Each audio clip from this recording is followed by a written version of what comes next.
Hello everyone, welcome to the class. Today we are going to talk about the structure of human digestive system with the help of this model. So let's start with it. As we know, the human digestive system is a complex structure which involved many organs. So we know that thing, the system is made up of the organs. So this complete structure is containing two parts, that is alimentary canal or tubular structure and the associative digestive glands, the liver and the pancreas are present over here.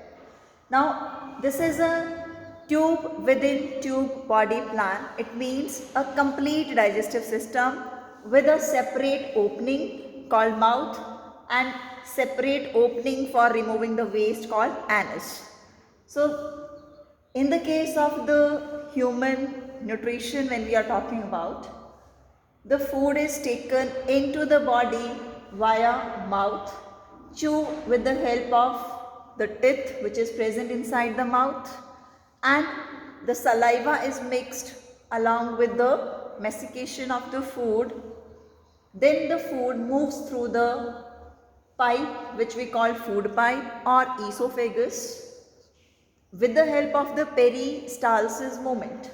Okay, that is a wavy movement which help in pushing the food downward into the stomach. Now after this esophagus, the food comes into the stomach, which is a muscular bag like structure. Now this stomach is going to secrete various kind of digestive juices, and these digestive juices will act upon different food components to proceed with the biochemical digestion.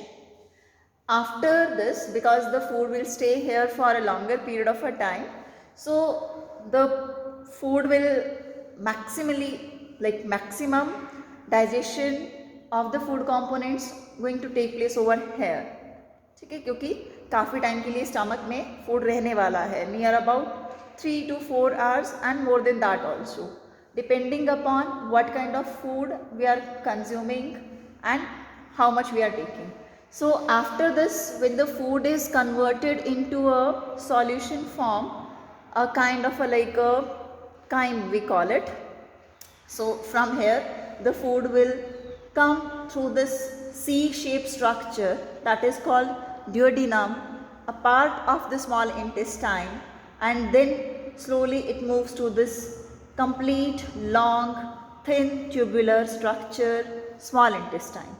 Okay, then from the small intestine the food will move to the large intestine. As you can see over here, the diameter of the small and the large intestine is varying. The small intestine is thin and the large intestine is thick as compared to that, like when we compare them. So they are differ in thickness. This is small intestine containing some specialized structures which we call villi to facilitate the process of absorption.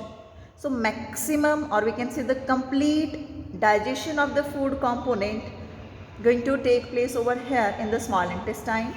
The food comes to the large intestine, and in large intestine the water get absorbed along with the minerals, and the food is now turning into a semi-solid waste which we call a fecal matter.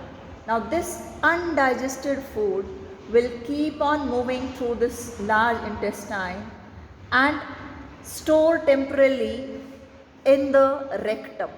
This is the part end of the large intestine is the rectum, where the food will store temporarily. After storing the food, the anus, which is the opening, facilitate the egestion, that is the removal of this waste out of the body. So these are the parts of digestive system: the mouth, the esophagus, the stomach, duodenum, small intestine, large intestine, rectum, anus. Now the glands.